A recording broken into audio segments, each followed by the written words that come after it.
अरबी शब्द हलाल को लेकर दुनिया भर में कई तरह के सवाल खड़े हो रहे हैं। हलाल ना सिर्फ मीट तक सीमित है, बल्कि इसका प्रभाव अब हर प्रोडक्ट पर दिखाई दे रहा है। मुस्लिमों के लिए हलाल शब्द का अर्थ वैध है, तो दूसरे समुदायों के लिए हलाल अवैध है। हलाल के नाम पर दुनिया में एक समानांतर अर्थव्यवस्था खड़ी करने की साजिश हो रही है। भारत और दुनिया भर में गैर मुस्लिमों का कहना है, आखिर इस्लामिक हलाल उनके ऊपर क्यों थोपा जा रहा है? हलाल के पैसे से कैसे देश विरोधी तत्वों और आतंकवाद की सहायता हो रही है? हलाल अर्थव्यवस्था कैसे भारत के लिए खतरा है? किंग ऑफ झटका के नाम से मशहूर सरदार रविरंजन सिंह हलाल जिहाद के खिलाफ देश और दुनिया भर में पिछले 35 साल से लोगों को जागरूक कर रहे हैं। सरदार रविरंजन के अनुसार हलाल अर्थव्यवस्था एक बहुत बड़ी साजिश का हिस्सा है। हिंदुओं, ईसाइयों, सिखों और दूसरे गैर मुसलमानों की धार्मिक भावनाओं के खिलाफ है इस्लामिक हलाल। कौन कह रहा है कि हम हलाल इकोनॉमी के जरिए पूरे विश्व पर इस्लामिक कब्जा करने में सफल होंगे? आखिर सरदार रविरंजन क्यों हलाल का विरोध कर रहे हैं, जबकि सिख लोग पूरी तरह से अनजान है कि वो क्या खा रहे हैं? लेकिन रविरंजन जी का परिवार पहले से ही जागरूक रहा, जिसका उन पर गहरा असर हुआ। हमारे परिवार में, हमारे संस्कारों में केवल झटका का प्रयोग होता था और आदिकाल से हमारे यहाँ केवल झटका प्रयोग होता है। सवाल ये है कि आप कौन हैं और आपकी आइडेंटिटी क्या है? लेकिन गैर मुसलमानों को कुछ पता नहीं कि वो जाने अनजाने में क्या खा रहे हैं। ये तो प्रेरणा इनबॉर्न है और ये हर एक को होनी चाहिए। अगर ये प्रेरणा नहीं, अगर आपको अपनी आइडेंटिटी का नहीं पता, अपनी होंद का नहीं पता, तो फिर आप हुए ना हुए एक बराबर है। जानकारी ना होने का असर ये हुआ कि समाज के हर वर्ग पर हलाल थोपा जाने लगा। गैर मुस्लिम सिर्फ धार्मिक बनने का दिखावा करते रहे और शिकार हो गए हलाल का। हमारे लोग हलाल की तरफ प्रेरित होने लगे। पंथ खालसा को आप मानते हैं? ਤੇ ਪਹਿਲੀ ਬੱਜਰ ਕਰਿਆਤ ਵੀ ਕੇਸਾਂ ਦੀ ਬੇਅਦਬੀ ਹੈ। ਦੂਜਾ ਕੁੱਠਾ ਖਾਣਾ, ਬਾਜ਼ਾਰ ਵਿੱਚ ਵਿਕਦਾ ਹੈ ਮਾਸ, ਹਲਾਲ ਕੀਤਾ ਹੋਇਆ ਮਾਸ ਜੀਨ ਵਿੱਚ ਨਹੀਂ ਲਿਆਉਣਾ। क्या पगड़ीधारी सिख जानते हैं ये बात सिर्फ सिख ही नहीं, हर गैर मुसलमान पर लागू होती है। हमारे यहाँ 4 बजर को रहते हैं, जिसमें से एक है कि हमको ये हलाल मांस, कुट्ठा मांस ये नहीं खाना। अब कोई 400 शर्तों में से 4 भूल जाए तो समझ आती है। अब 4 में से ही आप एक शर्त भूल गए तो आप सिख कैसे रह गए, खालसा कैसे रह गए? कितने सिखों को पता है खालसा पंथ की इन बातों के बारे में? अगर पता भी है तो इग्नोर कर रहे हैं। खालसा होने की एक कंडीशन है, जैसे केसों का कत्ल नहीं करना, केस नहीं कटवाने। ये 4 कंडीशंस में से एक कंडीशन ये है। दूसरी कंडीशन ये है नशे का, तंबाकू का विशेष तौर पे आपको उसका प्रयोग वर्जित है। तीसरी है पर पुरुष पर स्त्री से संबंध नहीं बनाने, और चौथा हलाल मांस नहीं खाना। सरदार रविरंजन खालसा पंथ के इसी रीति रिवाज को आगे बढ़ाने के लिए संघर्ष कर रहे हैं। ये रीत जो है हमारी, जो खालसा पंथ ने अपनाई, उसको आगे बढ़ाया, ये कुछ दब गई थी। भारत में लोग मांसाहारी और शाकाहारी रहे हैं, लेकिन गैर मुसलमानों की मांसाहारी और शाकाहारी खाने की प्राचीन परंपरा क्या थी, ये लोग भूलने लगे हैं। ये परंपरा हमारी आदिकाल से भारत देश में है। हमारे यहाँ आदिकाल से मांसाहारी शाकाहारी रहे और मांसाहार हमारा झटके से ही होता था। पत्रकार होने के नाते रविरंजन जी संसद में जाया करते थे, लेकिन संसद भवन की कैंटीन में हलाल प्रोडक्ट परोसे जा रहे थे। पार्लियामेंट लोकतंत्र का मंदिर है और वो कोई किसी धर्म विशेष का पार्लियामेंट नहीं है, वो भारत का पार्लियामेंट है, संसद जो है भारत की है। पार्लियामेंट की कैंटीन में केवल और केवल हलाल सर्व होता था। सरदार रवि रंजन ने संसद में ही लड़ाई लड़ने की ठानी, हलाल मीट के खिलाफ और जवाब मांगना शुरू कर दिया। पत्रकार होने के नाते जब मैं जाता था तो पता लगता था कि साहब यहाँ पे मांस तो है, उपलब्ध है, परोसा भी जाएगा, बेचा भी जाएगा, पर केवल हलाल पद्धति का। और आपने अगर खाना है तो यू आर फोर्स्ड, आपको बाध्य किया जा रहा है, अगर आप खाते हैं तो यही खा सकते हैं। कोई सिख तो बिल्कुल भी हलाल नहीं खा सकता, और दूसरे गैर मुस्लिम भी क्यों खाएं? हमने कभी भी ये नहीं कहा कि ये मांस ना परोसा जाए, वो ना परोसा जाए, ये खाना ना परोसा जाए, हमें अपना चाहिए। तो जब पंथ मेरा मुझे इस बात की परमिशन नहीं देता तो मैं कैसे खाऊं? क्या पार्लियामेंट में जाने के लिए या कहीं और जाने के लिए मेरे को पंथ छोड़ना पड़ेगा? नहीं, ये मेरा देश है, मैं यहीं पे मेरा भी अधिकार है, अगर किसी और का अधिकार है। Food without discrimination. ऐसे में सवाल उठ रहे हैं कि क्या आप गैर मुसलमानों को हलाल मीट खाने पर बाध्य कर रहे हैं? क्या संसद भवन में ही गैर मुसलमानों के साथ भेदभाव नहीं था? ये मेरे ऊपर कोई खाना बाध्य नहीं कर सकते कि आपने खाना है तो यही खाना पड़ेगा, इसी संस्कार का खाना पड़ेगा। क्यों? मेरा अधिकार है। अब संसद भवन में लड़ाई लड़ने की ठानी और सवाल जवाब शुरू होने लगे। कानूनी लड़ाई हमारे यहाँ सालों लड़ी जाती है, आप तो बखूबी जानते हैं। 2007 से हमने पार्लियामेंट में ये कहना शुरू किया, मांगना शुरू किया, फिर पिटीशन लगाई, और इसका हमारे को 2010 में 13 अगस्त को एक जवाब आता है कि आपके उसके ऊपर हम कार्रवाई कर रहे हैं। और जो एजेंसीज़ हैं, केटरिंग एजेंसीज़ हैं, हमने उनसे बातचीत करी है, अब आपको वो जवाब देंगे। पत्रकार रवि रंजन के सवालों के जवाब मिलने शुरू हो जाते हैं जो केंद्र और स्टेट सरकारों के नाम पर घुमाने वाले होते हैं। सालों की लड़ाई से मिला सिर्फ ये जवाब। का जवाब आता है मिस्टर बीवी दास की तरफ से, और मिनिस्ट्री है department of animal husbandry, dairying and fisheries, और हमारा सेंटर का इससे कोई मतलब नहीं है। मीट स्टेट सब्जेक्ट है। ये लिखने वाले हैं mister Das, yours faithfully assistant commissioner Meet. आखिर पार्लियामेंट की कैंटीन में किसके आदेश से गैर मुस्लिमों पर हलाल थोपा जा रहा था? हमारी पार्लियामेंट से डिमांड ये थी कि फूड विदाउट डिस्क्रिमिनेशन और एवरी प्रोडक्ट विदाउट डिस्क्रिमिनेशन, इसमें किसी धर्म विशेष की मोहर लग के, किसी धर्म विशेष को टैक्स देके हम खाना नहीं खाएंगे, हम कोई भी चीज़ कंज्यूम नहीं करेंगे।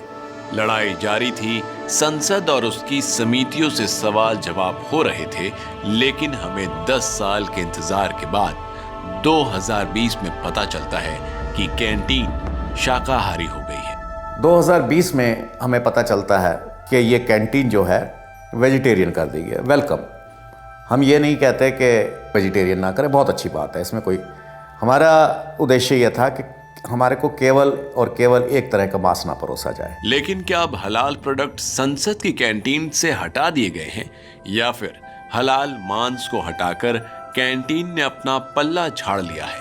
हलाल जो है वो केवल मांस पे नहीं है। अगर और प्रोडक्ट्स वहाँ पे हलाल के दिए जाते हैं, यानी एक संप्रदाय विशेष को, धर्म विशेष को उससे फ़ायदा पहुँचाया जा रहा है, और जिसका बायर हम सब हैं पार्लियामेंट में या बाहर कहीं भी, तो उसका हमें विरोध है। फूड के अलावा अब ज्यादातर प्रोडक्ट में हलाल सर्टिफाइड लिखा आने लगा है, तब इसकी लड़ाई और भी बड़ी हो जाती है। ये केवल फूड तक नहीं है, एवरीथिंग इज बीइंग डिस्क्रिमिनेटेड। तो हम इसके खिलाफ पार्लियामेंट से, लोकतंत्र के मंदिर से ये लड़ाई शुरू हुई है। भारत सरकार की दूसरी एजेंसियां जो खाना सप्लाई करती हैं, रेलवे और दूसरे संस्थानों को, वहां भी हलाल प्रोडक्ट थोपे जा रहे हैं गैर मुसलमानों पर। रेलवे की जो कैंटीन है या भारत की जितने भी गवर्नमेंट एजेंसीज हैं, वो जो परचेज करती हैं, चाहे आईटीटीसी हो चाहे हो, उसमें उन जो भी सप्लायर आके सब कर देता है वो उसको करती है और वो हलाल होता है। हमारा ये मानना है कि इसमें झटके का भी प्रोविज़न होना चाहिए, और ये कंज्यूमर का अधिकार है, वो क्या लेना चाहता है। शिरोमणि गुरुद्वारा प्रबंधक समिति ने भी सरकारों को लगातार हलाल के खिलाफ चिट्ठी लिखी। शिरोमणि गुरुद्वारा प्रबंधक कमेटी अमृतसर ने समय समय पे भारत सरकार को चिट्ठियां लिखी। हमें रेस्टोरेंट्स पे, रेलवेज़ में हमें हलाल परोसा जाता है, तो हमारे लिए ये एक्सेप्टेबल नहीं है, ये हमारे धर्म के विरुद्ध है। गृह मंत्री तक को चिट्ठी लिखी SGPC ने 2007 में, लेकिन वोट बैंक की खातिर कोई जवाब नहीं मिला। ये एक चिट्ठी मैं आपको दिखा रहा हूँ। ये उस समय के गृह मंत्री शिवराज पाटिल जी को SGPC ने लिखी थी 22/1/2007 को। हमारे ऊपर हलाल ना थोपा जाए, प्रोविजंस करे जाए। ये केवल हलाल मीट तक सीमित नहीं है, बल्कि हर जगह गैर मुसलमानों पर हलाल थोपा जा रहा है। एक मजहब विशेष का पूरे भारतवर्ष पे बात केवल मांस की नहीं है, आप हलाल हर चीज में हमारे ऊपर इम्पोज किया जा रहा है। अगर आपको लगता है कि आप शाकाहारी हैं और हलाल से बचे हुए हैं, तो ये आपकी गलतफहमी है। शाकाहारी होते हुए भी आप हलालाहारी हैं, क्योंकि ये जो प्रोडक्ट है मेरे पास, ये बिस्किट है, ये वेजिटेरियन है, ये हलाल है, ये हलाल सर्टिफाइड चीज़ें हैं, सब वेजिटेरियन चीज़ें हैं।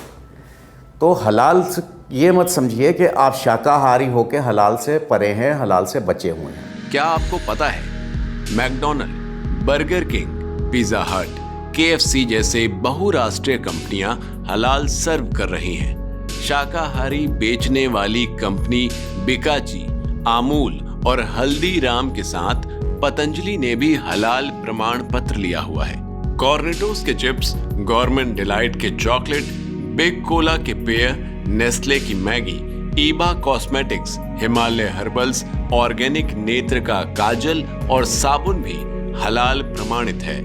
हेल्दी है प्रतिष्ठान की दवाइयां, ऑर्गेनिक इंडिया की तुलसी जिंजर चाय हलाल प्रमाणित है। होटल, हॉस्पिटल्स, पर्यटन, malls, building, dating website, fashion हलाल प्रमाणित हो गए हैं। मुसलमान ग्राहक कम होते हुए भी उनके लिए कंपनियां हलाल उत्पाद बनाती हैं, लेकिन दूसरे समुदायों पर हलाल बलपूर्वक थोपा जा रहा है। हलाल सर्टिफिकेट देने वाली गैर सरकारी मुस्लिम संस्थाएं हलाल सर्टिफिकेट देती हैं। इनमें जमायते उलमाए हिंद प्रमुख हलाल संस्था है। अगर आपको सर्टिफिकेट लेना है तो सभी मद के करीब 2 लाख रुपए चुकाने होते हैं। सरकार का इन संस्थानों से कोई भी लेना देना नहीं है।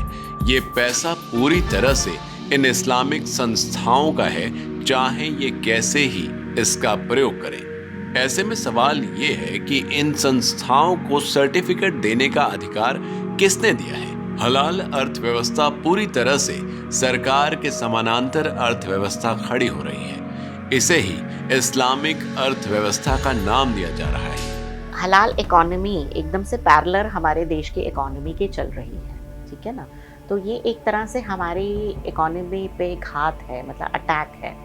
उसका रीज़न है कि जब हम एक ही हलाल इंडस्ट्री को ही प्रमोट करेंगे तो नेचुरली उसके जो पैरेलल झटका वाली तो खत्म ही हो चुकी है ऑलरेडी। आर्थिक जिहाद के नाम पर दुनिया भर में $3 ट्रिलियन की अर्थव्यवस्था खड़ी हो गई है, जो करीब करीब भारतवर्ष की अर्थव्यवस्था के बराबर हो गई है। कुछ सालों में ही हलाल अर्थव्यवस्था का असली मकसद है कि पैसा किसी भी तरह से काफिर को नहीं जाना चाहिए। देखिए, हलाल इकोनॉमी को मैं अगर ऐसे कहूँ, this is economic black hole, जिसमें पैसा जाएगा तो सही, सबका पैसा जाएगा, काफिर का भी जाएगा, सबका जाएगा, मगर आएगा नहीं वापस। ये वन वे ट्रैफिक है। हलाल का पैसा देश विरोध और आतंकवाद में लग रहा है। हलाल सर्टिफिकेट देने वाली संस्था जमायते उलमाए हिंद 2006 के मालेगांव विस्फोट, 7/11 का मुंबई रेल आतंकी हमला, 26/11 का मुंबई आतंकी हमला, अहमदाबाद बम विस्फोट के आतंकियों की कानूनी सहायता कर रही है। हलाल के पैसे आतंकियों तक पहुंचने के सबूत हमें मिले हैं। खुफिया एजेंसियों के अधिकारी हलाल के पैसे पर अपनी नजरों से बताते हैं। हलाल का जो जितना साइकिल है, जिसमें जितने रेवेन्यूज एक्स्ट्रा आते हैं, इट्स $1 ट्रिलियन इंडस्ट्री। और ये काफ़ी कुछ जो है ना, radicalisation, propaganda wars, similarly terror, training of terror, ISIS तक ये माल पहुंचता है। आईसिस के पास भी पैसा कहीं ना कहीं से आना चाहिए ना, तभी तो इतने बड़े स्टेज पे वो, इतना बड़े स्केल पे वो अपना कर पाते हैं। गैर मुस्लिम ये समझ ले कि हलाल प्रोडक्ट खरीदना न सिर्फ हमारी धार्मिक बल्कि संवैधानिक स्वतंत्रता पर आघात है। हलाल प्रोडक्ट खरीदकर आप कहीं न कहीं आतंकियों और उनके आकाओं की सहायता कर रहे हैं, देश में आतंकी हमले करने वालों की मदद कर रहे हैं। कोविड वैक्सीन को लेकर कुछ मुस्लिम देशों ने कहा था कि क्या वैक्सीन बनाने वाली कंपनियों ने हलाल सर्टिफिकेट लिया है, तो कंपनियों ने कहा कि हम हलाल सर्टिफिकेट नहीं लेंगे। इसके बाद इन देशों ने कहा कि ये लाइफ सेविंग दवा है, इसलिए हम इसे लेंगे। इससे पता चलता है कि हलाल सर्टिफिकेट प्रोडक्ट्स इनके लिए सिर्फ इस्लामिक सुप्रीमेसी का प्रतीक है। क्योंकि मानवता ने उनके सामने सरेंडर नहीं करा। अगर सरेंडर कर जाते तो उसका भी हाल यही होना था कि जैसे हलाल सर्टिफाइड मीट है, यही होना था। ये मानवता को बधाई। हलाल रेस्टोरेंट के नाम मानव शीत मिलाया जा रहा है, खाने में सिर्फ काफिरों के लिए। गधों घोड़ों का मीट परोसा जाता है, और उन कंट्रीज़ में तो बहुत परोसा जाता है जहाँ पे केवल हलाल है और मैंडेटरी हलाल है, जैसे पाकिस्तान में। वो गधों का सबसे बड़ा एक्सपोर्टर भी है और गधे का मीट का भी एक्सपोर्टर है, और गधा वो बकरे के मीट में भी वहाँ पे मिलता है। अमेरिका में एक हलाल रेस्टोरेंट पर कार्रवाई हुई और मालिक को जेल जाना पड़ा। यूके में एक हलाल सर्टिफाइड या हलाल रेस्टोरेंट था जिसका नाम था खैबर पास, और जो खैबर इलाके के लोग थे वो बड़े खुश होकर जाते थे कि उनका होम टाउन का नाम आ रहा है, उसमें सभी संप्रदाय के लोग जाते थे। एक दिन अचानक एक संप्रदाय के लोग बड़े बीमार हो गए, एक बीमार, दो बीमार। जब ज़्यादा बीमार आए तो देखा गया कि सबको एक ही बीमारी कैसे हो रही है। इन्वेस्टिगेशन करी गई तो पता लगा कि वो सारे एक ही रेस्टोरेंट से खाना खाते हैं और एक रात पहले भी वहाँ खा के आए थे। रेस्टोरेंट पे छापा मारा जाता है तो वहाँ पे ह्यूमन शिट उनके प्रोडक्ट्स में मिलता है, जो उनके पेट से भी मिलता है लोगों के खाने में। अरेस्ट होते हैं, वो कहते हैं साहब हम तो ये सालों से डाल रहे थे, इस बार गलती से ज़्यादा डल गया। तो बीमार हो गए लोग, वरना थोड़ी थोड़ी स्लो पॉइजनिंग तो हम दे ही रहे थे। और हम भी उसमें देखते थे किसको देखना है, किसको देना है, किसको नहीं देना, यानी ये काफिरों के लिए है। हलाल के अनुसार पशु हत्या के जो नियम लागू किए हैं वही दूसरे समुदायों के खिलाफ है। पशु की हत्या करने वाला मुसलमान हो, पशु की हत्या से पहले बिस्मिल्लाह कहा जाना और पशु की गर्दन काटते समय काबा की ओर हो। पशु के गले की सिर्फ नस कटे परंतु उसकी गर्दन नहीं कटे। जानवर की तड़प तड़प कर मौत हो, पूरा खून बहने तक। जब किसी जानवर को काटने के लिए ले जाते हैं तो उसके शरीर में कई तरीके के बायोलॉजिकल चेंज आने लगते हैं, क्योंकि उसे एहसास हो जाता है कि उसके साथ क्या होने वाला है। अब दुनिया भर में लोग हलाल मीट के हानिकारक प्रभावों को समझने लगे हैं कि ये कैसे भयानक बीमारियों को दावत देता है।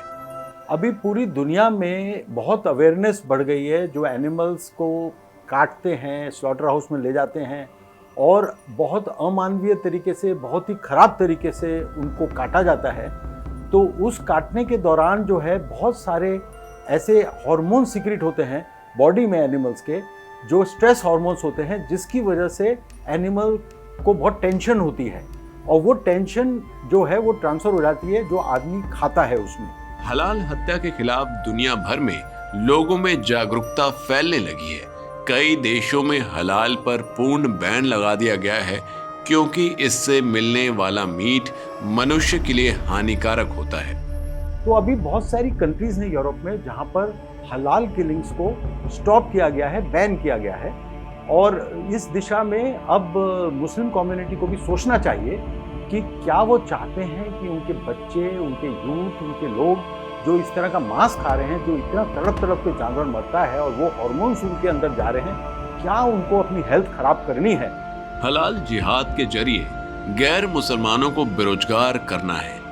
हलाल सर्टिफिकेट की शर्तें हैं कि हलाल मीट और दूसरे प्रोडक्ट्स तैयार करने वाला सिर्फ मुसलमान हो। ऐसे में गैर मुसलमान पूरी तरह से उन उद्योगों से हटा दिए जाते हैं जहां हलाल प्रोडक्ट्स तैयार होते हैं। भारत में मीट की दुकान चलाने वाले सोनकर और खटीक समुदाय पूरी तरह से बेरोजगार हो रहे हैं। जिस समय चीज़ हलाल सर्टिफाइड हो जाती है उससे पहले उसकी कुछ शर्तें होती हैं। उसमें क्या होगा, जो उसकी मैनेजमेंट होगी वो एज़ पर शरिया होगी। एज़ पर शरिया होने का मतलब क्या है कि वहाँ पे जो रोज़गार है वो भी जो है वो मुसलमान के लिए हो जाता है। दूसरा, धीरे धीरे शने शने उससे बाहर हो जाता है। लोग हलाल का देश और विदेशों में विरोध करने लगे हैं। कुछ नेता और सामाजिक कार्यकर्ता हलाल जिहाद के खिलाफ खड़े होने लगे हैं दुनिया भर में। हम नहीं कहते कि हाँ भाई हलाल हमारे धर्म में मना है, बट हम अपने धर्म को लागू नहीं करना चाहते, पर हम कहते हैं हलाल भी क्यों लागू हो। जो हलाल से सर्टिफाइड चीज़ें हैं उन पे भी रोक लगाई जाए, और इन चीज़ों को रोकथाम करने के लिए इंसानियत, जहाँ इंसानियत को जिंदा रखता है, वहाँ जानवरों की हत्या करने के बाद हम कोई चीज़ पे पैसा कमा रहे हैं या हलाल सर्टिफिकेट ले रहे हैं या लोगों को अंधी कमाई का मौका दे रहे हैं। मैं चाहूँगा इन चीज़ों पर रोक लगे। बोस्निया के ग्रैंड मुफ्ती मुस्तफा शेरिक ने कहा कि दुनिया पर अगर राज करना है तो हमें हलाल इस्लामिक अर्थव्यवस्था पर ध्यान देना होगा, क्योंकि दुनिया में लोग खाना और रोजमर्रा के प्रोडक्ट्स तो लेते ही हैं, क्यों ना हमें इनके व्यवसाय पर ही कब्जा करना चाहिए। पूरा पैसा सिर्फ मुस्लिम के पास ही जाना चाहिए। 1974 से ही हलाल अर्थव्यवस्था को कंज्यूमर राइट्स के द्वारा कब्जाने का षड्यंत्र चल रहा है। 2013 में सबसे पहले हलाल अर्थव्यवस्था को लेकर मलेशिया में कॉन्फ्रेंस होती है और कहा जाता है कि गैर मुस्लिम देशों से आने वाले प्रोडक्ट्स को हलाल सर्टिफिकेट लेना ही होगा, और सर्टिफिकेट देगी मदरसों से संबंधित संस्थाएं। अब ऐसे में सबसे बड़ा सवाल ये है कि गैर मुस्लिम क्या करें। गैर मुस्लिमों को चाहिए कि वो अपने धर्म के अनुसार झटका मीट खरीदें, हलाल सर्व करने वाली संस्थाओं के प्रोडक्ट्स को बायकॉट करें। ध्यान रहे, हलाल का विरोध जिहादी मानसिकता और धार्मिक तानाशाही का विरोध है। केंद्र सरकार और राज्य सरकारों को पत्र लिखकर शिकायत करें। कुछ व्यापारी अब झटका मीट पर डिस्काउंट देने लगे हैं। इससे ये होगा कि गैर मुस्लिमों से जो रोजगार हलाल जिहाद के जरिए छीना जा रहा है उस पर रोक लगेगी। हम जो झटका मीट सर्व करते हैं उसमें हम स्पेशली 5% का डिस्काउंट भी देते हैं। अगर सभी गैर मुस्लिम व्यापारी ऐसे ही लोगों को आकर्षित करेंगे तो लोग हलाल की बजाय झटका को प्रेफरेंस देने लगेंगे। और मैं खटीक समाज से हूँ, मुकेश गंगवाल नाम है मेरा। हमारे गुरुजी जो जिनको हमने गुरुजी की वो दे दिए, रवि रंजन सिंह जी, उनके आशीर्वाद से हमारे खटीक समाज को एक नई दिशा मिली है। लोग अपने रोजगार को बचाने के लिए आगे आने लगे हैं। सरदार रवि रंजन की मुहिम रंग लाने लगी है।